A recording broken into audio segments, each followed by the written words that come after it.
चिंतनाची जोडी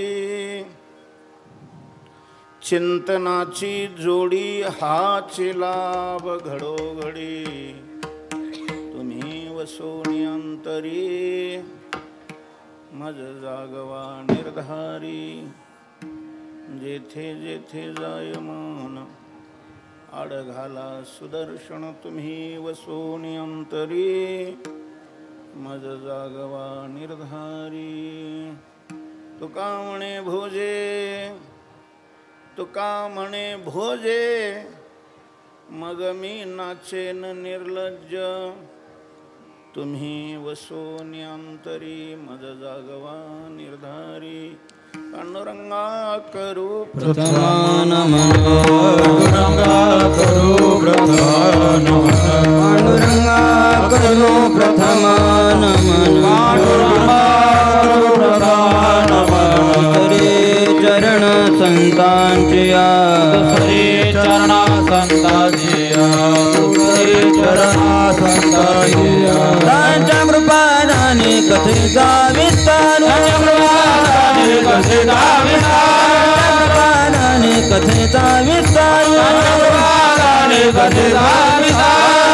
सद्गुरु दास तुका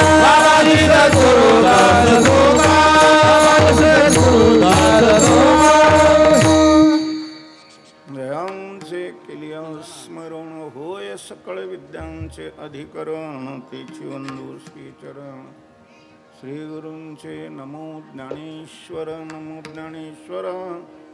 निवृत्ती उदारा सोपान देवा मस्तक माझा पायावरी करी संतांचा वार करी संतांचा वार करी संतांचा मस्तक माझा पायावरी वार करी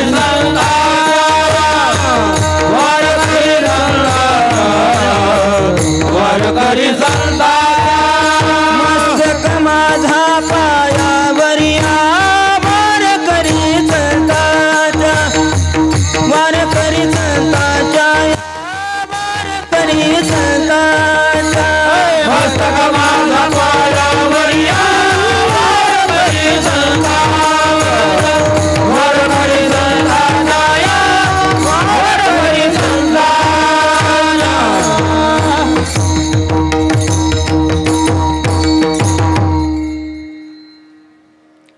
चिंतनाची जोडी हाची लाभ घडोघडी तुम्ही वसोनी अंतरी मज जागवा निर्धारी श्रीमंत श्री जगद्गुरु तुकोबाराय या अभंगातून देवाकडे मागणी करतात. विठ्ठल विठ्ठल विठ्ठल विठ्ठल विठ्ठल विठ्ठल विठ्ठल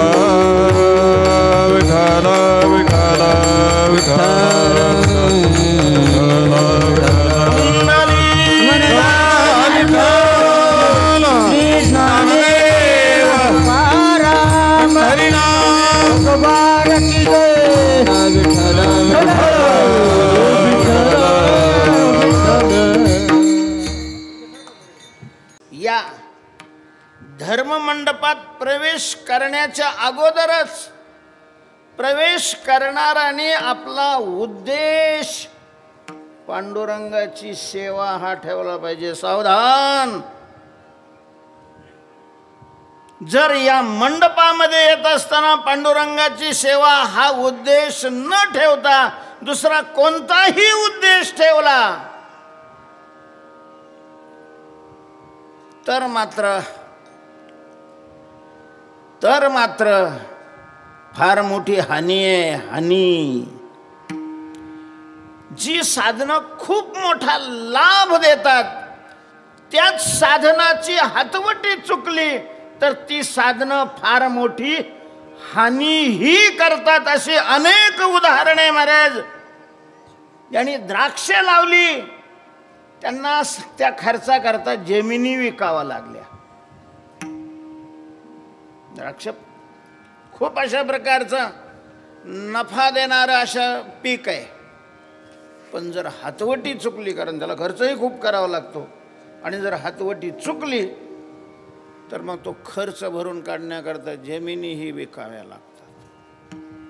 तसं कलियुगामध्ये भगवंताची भक्ती, भगवंताची कथा, भगवंताचं नामचिंतन, भगवंताचं स्मरण अत्यंत लाभ देणारं साधन आहे. म्हणूनच सगळ्या संतांनी, उत्तर भारतातले संत असोत, दक्षिण भारतातले संत असोत, पूर्वेकडचे संत असोत वा पश्चिमेकडचे मध्य भारतातले, सगळ्यांनी महाराज नामस्मरणावर सगळ्यांनी काय दिलाय? जोर दिलाय. सगळ्यांनी जोर दिलाय. सगळे आपल्या वारकरी संप्रदायामध्ये तर नाम हा प्राण आहे, भक्तीचा प्राण. आणि दुर्दैवाने हे आपल्याला कबूल करावं लागेल का तो प्राणच निघून गेलाय. आमच्या फक्त पत्रिकेवरच असतं अखंड हरिनाम सप्ताह. मोठ्या ठिकाणी आलोय मी, आमचे मायबाप उभे आहेत, त्यांच्याकडे हात जोडून प्रार्थना आहे. परिसरात भक्ती कशी व्हावी हे तुमच्या हातात आहे.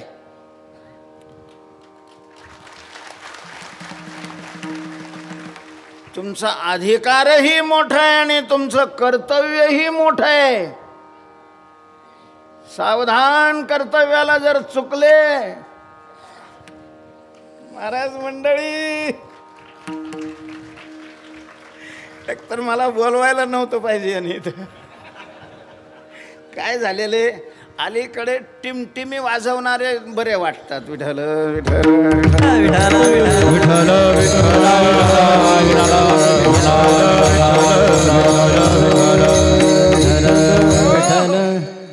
ज्याला घ्यायचंय तो स्तुती करत राहतो, ज्याला घ्यायचं नाही तो स्तुती नाही करत. फार मोठी जबाबदारी आहे या मंडळीवर. यांच्या हातात आहे भक्तीचं स्वरूप कसं ठेवायचं आणि समाजाकडून ती भक्ती कशी करून घ्यायची. माझी प्रार्थना आहे शिवाजी महाराजांना, आमचे जनार्दन महाराज आलेले आहेत. तुमचे हे जे उत्सव होतात एवढे मोठे, 200-250 गावं याच्यामध्ये सामील आहेत. पुढच्या वर्षीपासून एक उपक्रम चालू कराच. या मंडपासारखाच दुसरा एक मंडप द्या आणि तिथं 2-2 तासाचे पहारे, असे 12 पहारे, एका पहाऱ्या 10-20 गावं टाका. नुसतं नामचिंतन करायचं तिथं, नुसतं नामचिंतन. बघा तुम्ही परिणाम काय होतो तो. प्रत्यक्ष पहा, नुसतं ह्यांनी सांगितलं त्यांनी सांगितलं म्हणून नाही. मला मगा कोणीतरी म्हटलं हरे कृष्ण पंथ जगात पोहोचलाय, हरे कृष्ण पंथ जगामध्ये पोहोचलाय आणि आपले गड बीड जिल्ह्याच्या बाहेर जायला तयार नाही.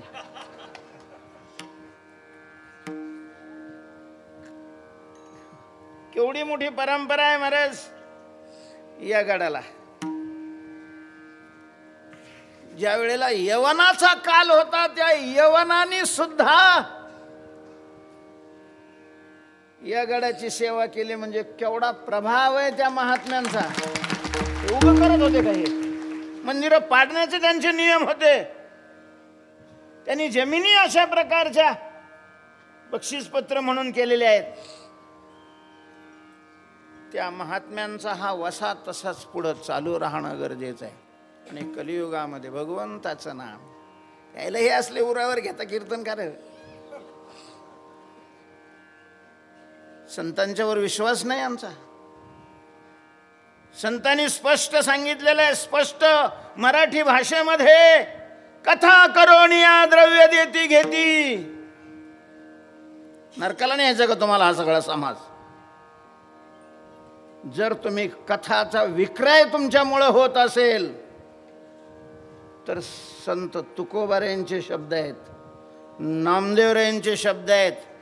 अनेक कल्पापासून ज्यांच्या वाणीला कधी असत्याचा स्पर्शच झालेला नाही अशा महात्म्याचे शब्द आहेत.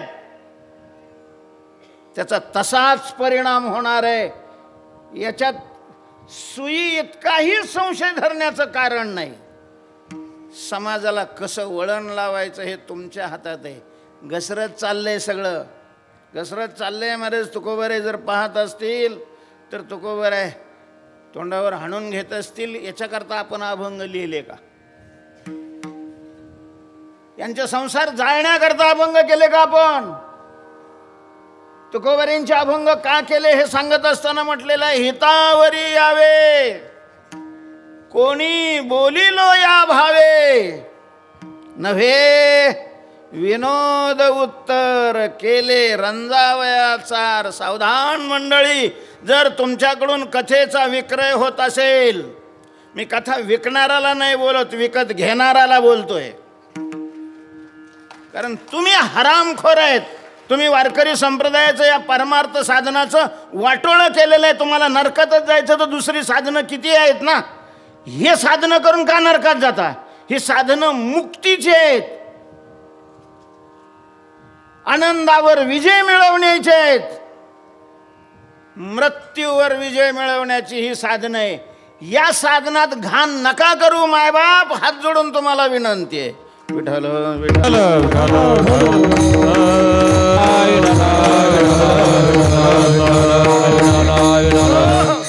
तेव्हा प्रार्थना आहे. इथं 2 गडकरी उभे आहेत.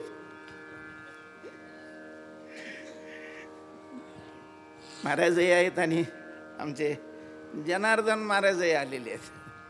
महाराजांचा तर आता संबंध आला, पण जनार्दन महाराजांचा फार पूर्वीपासून संबंध आहे. माझ्याकडे राहिलेले आहे ते विद्यार्थी म्हणून. आता मोठेच आहे, प्रश्नच नाही आहे. आम्ही तुमच्या चरणावर साष्टांग दंडवतच घालतो, पण मग लहान मुलांनी अपेक्षा करू नये असं थोडंच आहे. तेही बापाकडे मागणी करताना तसं यांच्याकडे मला मागणी करायचं अधिकार आहेच ना. तुकोबाऱ्यांनी देवाकडे मागणी केलेली आहे, मी यांच्याकडे मागणी करतो. तुमचे जे सप्ते आहेत हे फिरते, त्याच्यात नामचिंतन सुरू करा, अखंड नामचिंतन. नसला पक्वाचे काही अडचण नाही, स्वर नसला तरी चालेल, येईल तैसा बोल. पहा तुम्ही गावकरी किती मस्त हिरारीने त्याच्यात भाग घेतील आणि आनंदाने नाचतील. 24 तास विठोबा रुक्माई हे भजन बंद नाही झालं पाहिजे. आसपासचा परिसर त्या भजनाने असा दुमदुमून जावा महाराज, दुमदुमून जावा. काय टप्पर आहे वारं यायची. जर नामचिंतनाची साधना, त्याची शक्ती आपण जर उभी केली तर विघ्न येण्याची काय शक्ती आहे, काय संबंध आहे, काय तत्पर नाही आहे. तेव्हा करा. तर तुकोबारा या अभंगात देवाकडे मागणी करतात. देवाकडे मागणी करावी की न करावी? कारण काही प्रमाण असे आहेत की देवाला काही मागू नये. काही मागणे ही आम्हा अनुचित, वडिलांची रीत जाणत असो. देवाला मागणं अनुचित आहे. भिक्षापात्र अवलंबणे, जळोजिनेला जिरवाणे. भक्त देवाला देतात, मागत नाही. ठेवोनिया काय न मागती, ठेवोनिया काय न मागती, ठेवोनिया काय न मागती. जीव भाव देव पायी, ठेवोनिया काही न मागती, ठेवोनिया काही न मागती.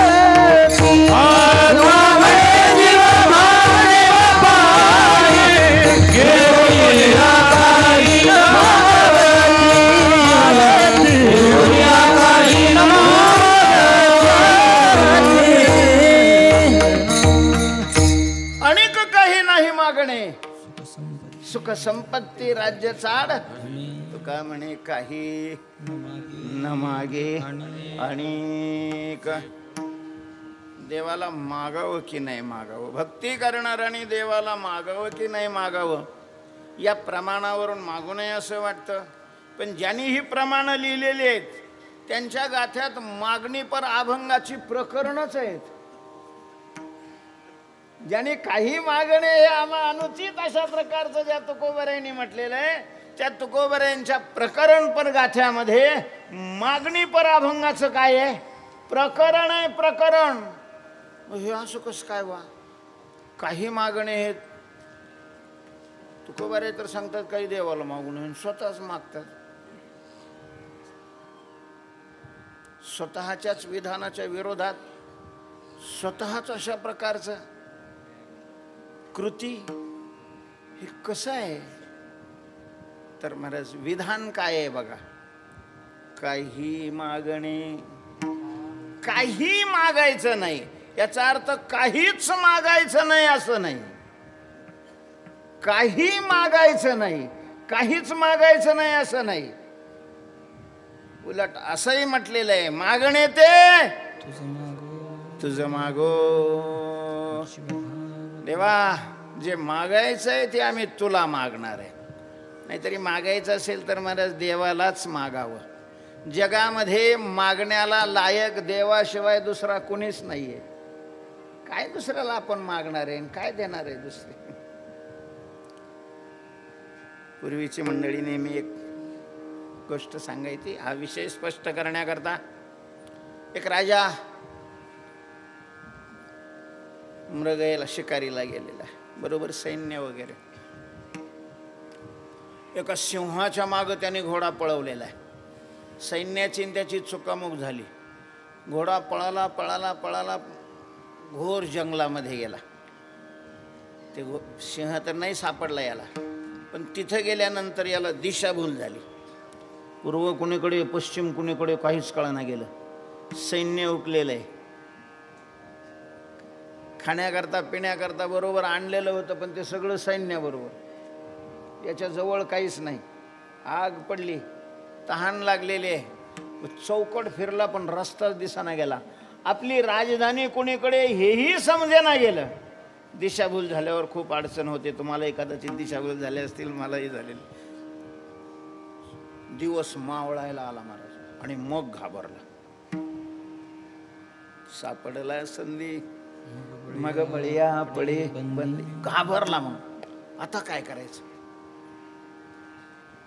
हताश होऊन इकडं तिकडं पाहत असताना एका ठिकाणी त्याला उजेड दिसला. त्याला वाटलं कुणीतरी राहतंय आणि मग तो त्या झोपडीजवळ आला. झोपडीच्या दरवाज्यातून आत डोकावलं तर आतल्या व्यक्तीने ओळखलं, या राजेसाहेब. त्याच्या जीवात जीव आला. मध्ये गेलेला आहे, त्यांनी बसायला टाकलं. मेंढपाल होता तो. पाणी देऊ? हो बाबा, खूप तहान लागलेली आहे. काही खाता? भूकही लागलेली आहे. त्यांनी त्याच्याकरता आणलेली भाकर ठेसा तो राजाला दिलेला आहे. राजाने एक भाकर खाल्ली, पाणी प्याला तांब्यावर. थोडं बरं वाटलं. त्याने विचारलं, राजसाहेब ह्या वेळेला तुम्ही इकडं कसे? अरे म्हटले, दिशाभूल झालेली आहे, मला रस्ताच सापडत नाही आहे, मला जरा रस्त्याला नेऊन पोचवत. हो म्हटले. मग त्यांनी राजसाहेबांचं घोडं धरलेलं आहे आणि मुख्य रस्त्यावर आणलं. रस्त्यावर आल्याबरोबर राजाच्या लक्षात आलं, अरे म्हणे आता काही अडचण नाही. पण मोठी माणसं असतात महाराज.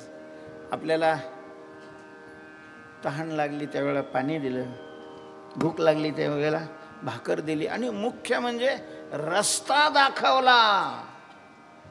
वाट द्यावी त्याच्या पुण्या नाही पार होते उपकार अगणित. याने रस्ता दाखवलेला, एवढे उपकार केलेले आहेत. त्याने सांगितलं, बाबा उद्या सकाळी तू दरबारामध्ये ये आणि हो तुला जे पाहिजे ते माग, तुझी इच्छा मी पूर्ण करीन. तुझे आज माझ्यावर खूप उपकार झालेले आहेत, तुझी इच्छा मी पूर्ण करेन. मोठे माणसं कृतज्ञ असतात महाराज. जे कृतज्ञ असतात ते मोठे असतात. मोठी माणसं कृतज्ञ असतात असं नाही. जे कृतज्ञ असतात ते मोठे असतात. ज्याच्या ढुंगणाखाली पैसे आहे ते मोठे नसतात. ज्याच्या ढुंगणाखाली सत्ता आहे ते मोठे नसतात. ते कृतज्ञ आहेत की नाही त्याच्यावर अवलंबून आहे. कृतज्ञ असतील तर काय आहेत, मोठे आहेत. राजा खराच मोठा होता. त्यांनी सांगितलं ये सकाळी जे पाहिजे ते माग. जमीन लागत असेल जमीन माग, तुला बंगला लागत असेल बंगला माग, गाडी लागत असेल गाडी माग, मेंढ्या लागत असतील तर मेंढ्या, काही माग. ठीक आहे म्हटलं. राजा गेलेला आहे. रात्री खूप उशीर झाला त्याला झोपायला. सकाळी जरा उशिरा उठला. दरबार भरला पण राजाचं आटोपलेलं नव्हतं.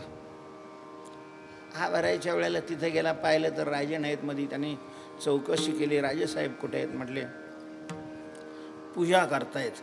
त्याला आश्चर्य वाटलं. राजे लोक पूजा करतात.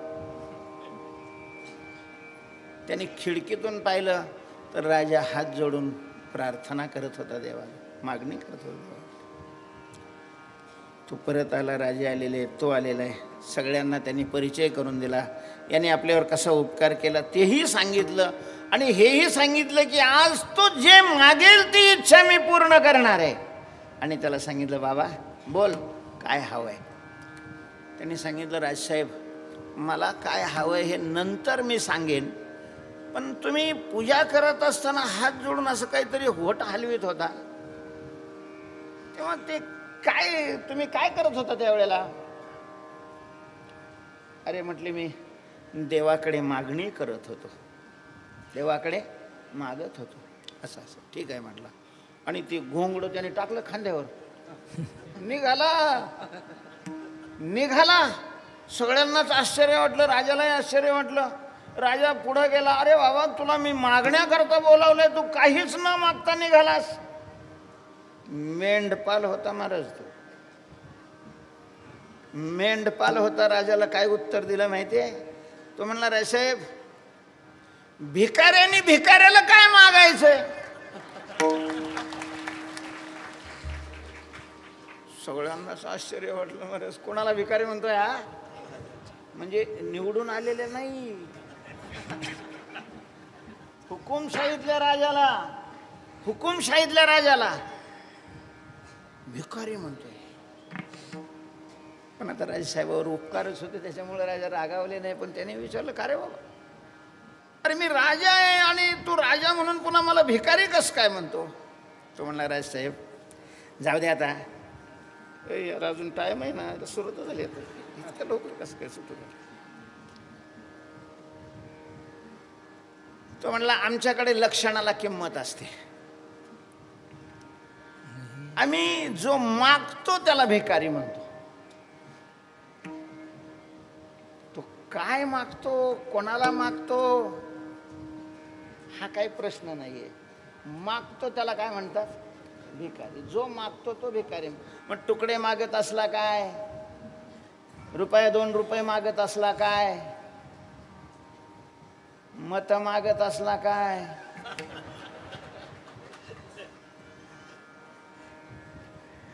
हुंडा मागत असला काय, मागतो तो भिकारी आहे. मग तुम्ही देवाकडे मागत होते, मग मला सांगा तुम्ही देवाकडे मागणार, देवाने तुम्हाला द्यायचं आणि त्याच्यातून तुम्ही आम्हाला देणार. मग आमच्याकरता काय देवाचा दरवाजा बंद आहे का? मागायचंच तर आम्ही देवाला मागतो ना, तुमच्या पुढं कशाला मागायचंय?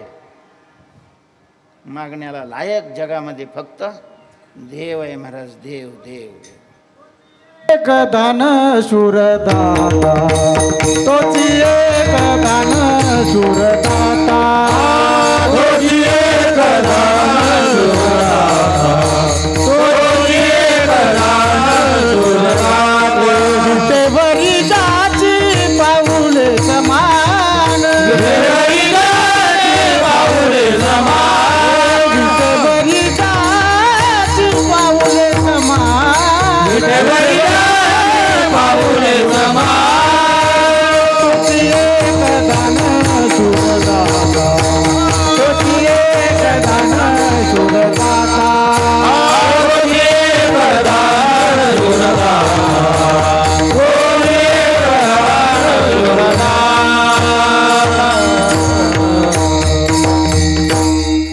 विटेवरी ज्याची पाऊले समान, विटेवर समपायाने जो उभा राहिलेला आहे तोची एक दानश. तोच एकमेव दानशूर अशा प्रकारचा दाता आहे. कशा करता सांगितलं की देवाला मागावं, भक्तांनी देवाला मागावं, देवाशिवाय दुसऱ्यापुढं भक्तांनी हात नाही पसरावे. महाराज आपल्या आपल्या महिमेत राहावं. काय पूर्वीचे भक्त होते, राजे लोक त्यांच्या पुढं गोंडा घोळायचे, आणि ह्या आमच्या आजच्या अवलादी कोणापुढं गोंडा घोळतात महाराज, कोणापुढं. ज्याच्या गळ्यात माळ नाही त्याला हबप म्हणायला लाज नाही वाटावी आम्हाला. कीर्तनामध्ये देवाचं वर्णन करायचं सोडून ज्यांनी ठेवलेलं आहे अर्धा तास त्यांचं वर्णन करायला हरामखोराला नाही, देवावर नाही विश्वास. हे भिकार बंबू. अरेच तुम्हाला संसारात सुख नाही म्हणूनच तुम्ही देवाकडे आले की नाही, कीर्तनाला आले की नाही, आणि तुमच्या पुढं आम्ही ढुंगण हलवायचं. काय ऐसे पोट मी नाही म्हणत, तुकोबाराय म्हणतात, तुकोबाराय. काय ऐसे पोट न भरेसे झाले, हलविशी कुले सभे माझी. विठ्ठल विठ्ठल.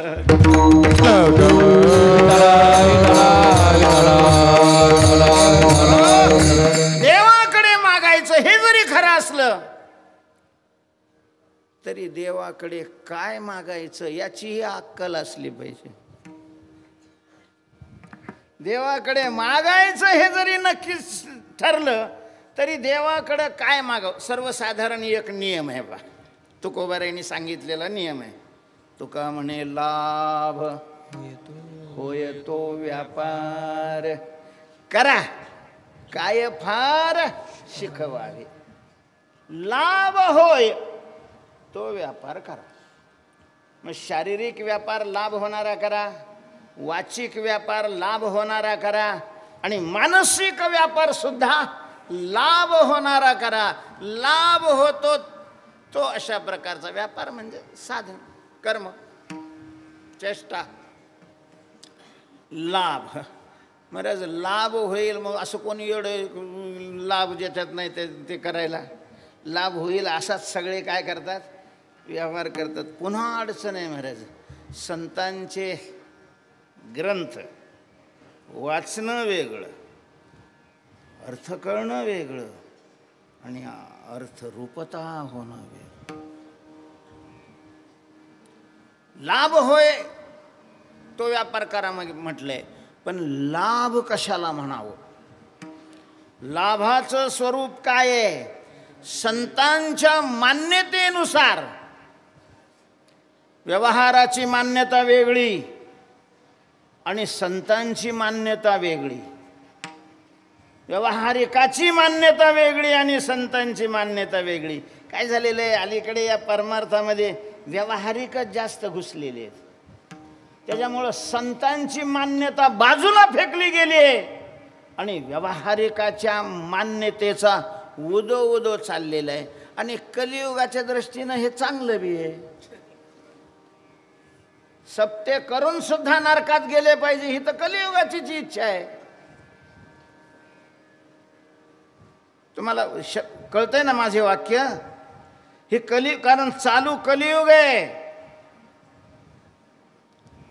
या कलियुगाची ही अपेक्षा आहे. ऐका कलीचे महिमान असत्यासी रिझले जन पापा देती अनुमोदन करीती हेळण संताचे. ऐसे कलियुगाच्या मुळे झाले धर्माचे वाटोळे वाटोळे वाटोळे.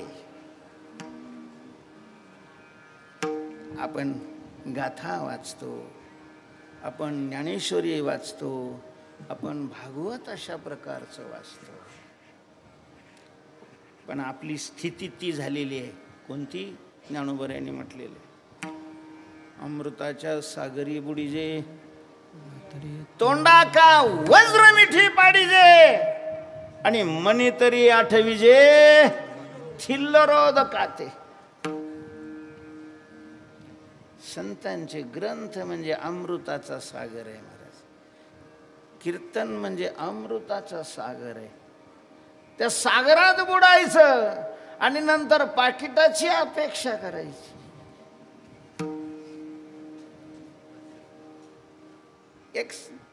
तुकोबारायांचं एक प्रमाण म्हणून तुमच्या पुढं सांगतो, त्याच्यावर तुम्ही थोडं चिंतन करा, विचार करा. सगळे तुम्ही ज्ञाते आहात, शहाणे आहात, नसले तर शहाणे व्हा. विठाल विठाल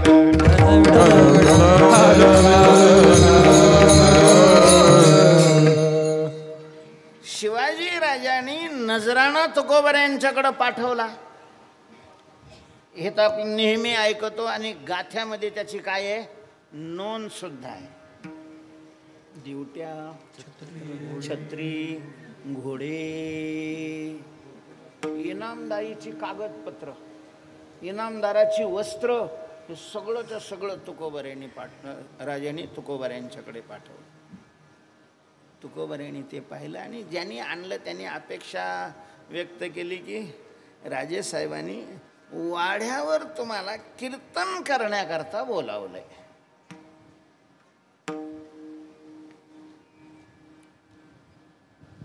राजेसाहेबांनी वाड्यावर, आम्हाला तर नुसते आमदाराचा फोन आला पाहिजे फक्त. त्याच्या गाड्यात माळ आहे का, त्यानं घातली आहे का नाही घातलेली माळ, घातली तर नीट घातली का, सगळ्या नियमाचं पालन करतो. आमदारच आहे ना, मग काय अडचण. राजांचं महाराज राजाने नुसतंही नाही निरोप पाठवला, त्याच्याबरोबर काय पाठवलेले आहे, अब्दागिरी पाठवलेली आहे, धनदौलत पाठवलेली होती.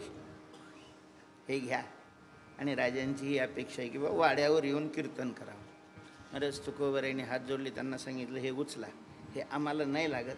राजांना म्हणावं हे तुम्हाला याची आवश्यकता आहे, हे तुम्हाला लकलाभ आहे, आम्हाला याची गरज नाही. आणि हो, आम्हाला कशाला बोलवता वाड्यावर. तुकाराम महाराजांच्या अभंगातलं प्रमाण सांगतोय तुम्हाला, त्याच्यावर विचार करावा म्हणून. तुकोबारायांनी म्हटलेलं आहे, तुम्ही कळले ती उदार, तुम्ही कळले ती उदार, साठी परिसाचे गार, साठी परिसाचे गार.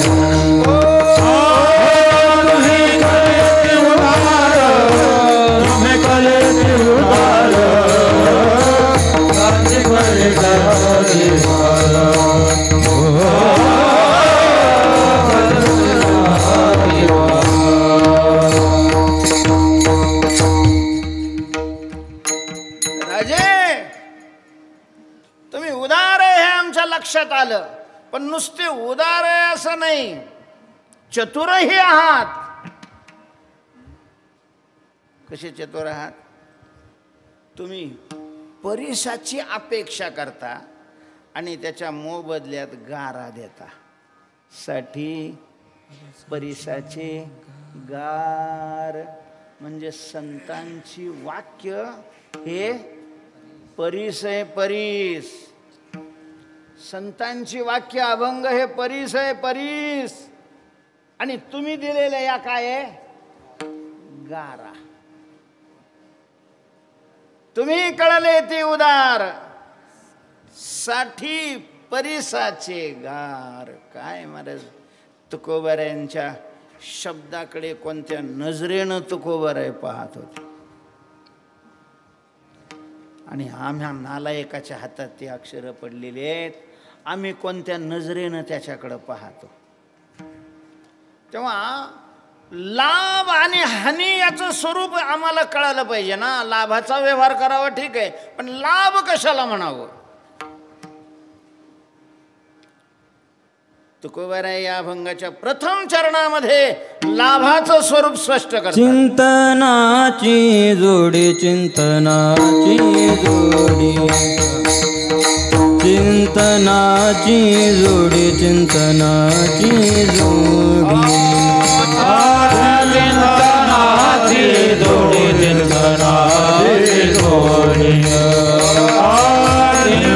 चिंतनाची जोडी, चिंतनाची जोडी, चिंतनाची जोडी, चिंतनाची जोडी, चिंतनाची जोडी, चिंतनाची जोडी. चिंतनाची जोडी चिंतनाची जोडी चिंतनाची जोडी चिंतनाची जोडी हाची लाभ घडो घडी हाची लाभ घडो घडी घडो घडी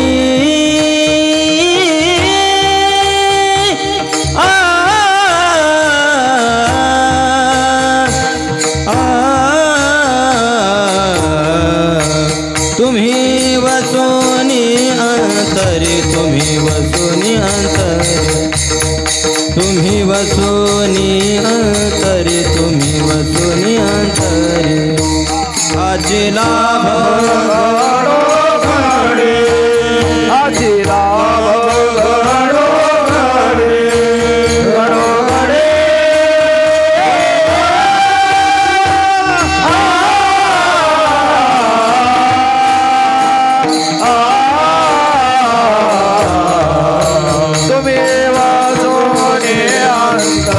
तुम्ही वसोनी अंतरी तुम्ही वसोनी अंतरी तुम्ही वसोनी अंतरी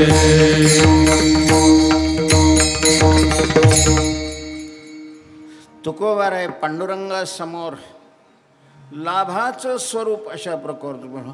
पांडुरंगाला काय कळत नाही होय लाभ कोणचा आहे आणि हानी कोणती आहे. पांडुरंगासमोर लाभाचं स्वरूप सांगण्याची का गरज होती तुकाराम महाराजांना. आता पण सांगितलंय बुवा, काय गरज होती हा पुढचा प्रश्न आहे. सांगितलंय पण मग ज्याला कळतंय त्याला सांगायची गरज काय आहे. बऱ्याच वेळेला त्याला पुढं केलेलं असतं पण त्याला सांगायचं नसतं. आपल्याकडे म्हण आहे, लेकी बोले सुने लागे, म्हणजे पूर्वीची म्हण आहे ती.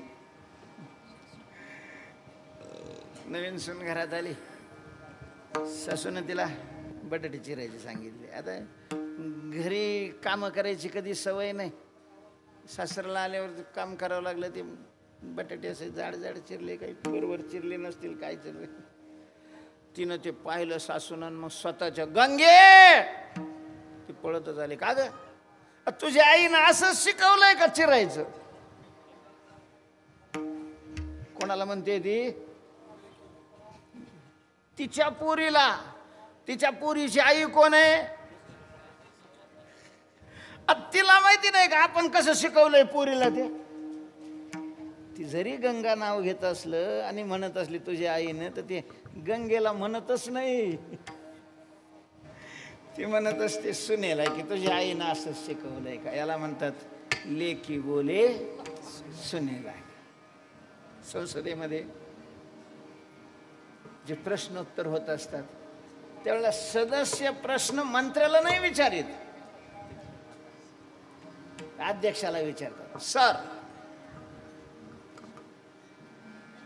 हे असं कसं काय, याचा खुलासा झाला पाहिजे. आणि मग ते अध्यक्ष त्या मंत्र्याला सांगत असतात. मग तो उठतो.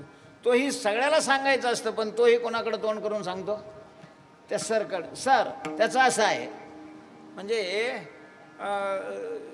ज्याच्याकडे तोंड केलेलं आहे, ज्याचं नाव घेतलेलं आहे, ते त्याला सांगायचं असं नाही. सांगायचं दुसऱ्याला आहे पण त्याला पुढं करून सांगायचं.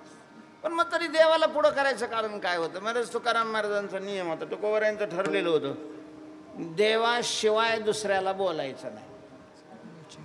बोलण्याचा विषयही देव आणि बोलण्याचा आश्रयही देव. देवाशी बोलायचं आणि देवा विषयी बोलायचं, बोलण्याची नाही. आता देवा काही एकसरे केला नियम, देवा दिले क्रोध काम. जे काही पाहिलं खूप वाईट वाटलं तरीही तुकोबार आहे देवाला समोर करायचे आणि मग त्यांच्या पुढे ते खेद व्यक्त करायचे. हा नियम होता. म्हणून तुकोबार आहे म्हणतात, देवा लाभाचं स्वरूप संत वाङ्मयाचं चिंतन केल्यानंतर माझ्या लक्षात आलेलं आहे की लाभ काय आहे. महाराज व्यवहारात आपण कशालाही लाभ मानतो. लब धातूपासून लाभ शब्द तयार झालेला आहे आणि लभलभ्यते म्हणजे मिळणे असा त्याचा अर्थ आहे. काही मिळालं की त्याला लाभ म्हणतो, पण काही मिळण्याला लाभ नाही म्हटला जात. एक जण सकाळीच आला, थोडा गालचोळीत होता. त्याची मित्रमंडळी म्हणली, अरे काय झालं? तो म्हणला, सकाळी सकाळी लाभ झाला. लाभ झाला? काय मिळालं? तो म्हणे 2 मुसकाडीत मिळाल्या. अशा 2 मुसकाडीत मिळाल्या तर त्याला लाभ म्हणता येईल का? मिळाल्या त्या, पण लाभ कसं काय? लाभ त्याला म्हणतात की जे मिळाल्यानंतर सुख होतं. लाभ त्याला म्हणतात की जे मिळाल्यानंतर काय होतं? सुख होतं. सुख मिळणं हा लाभ आहे, किंवा सुखाचं नियत अशा प्रकारचं साधन मिळणं, त्याला लाभाचे 2 प्रकार, साध्य स्वरूप लाभ आणि साधन स्वरूप लाभ. साध्य स्वरूप लाभ म्हणजे सुख आहे महाराज. सुखस्वरूप परमात्मा आहे. परमात्मा प्राप्त होणं हा लाभ आहे. पद्मनाभ जोडला पद्मनाभ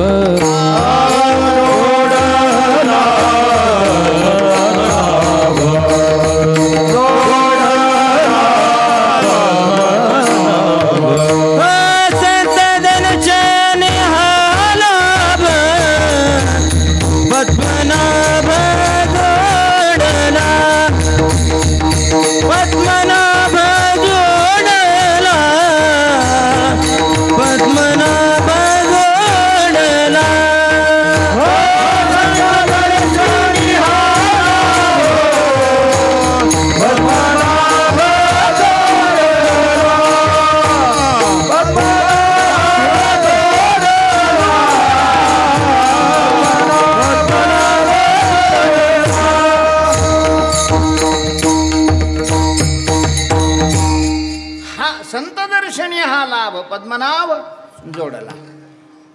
देवाची प्राप्ती होणं हा साध्य स्वरूप लाभ आहे.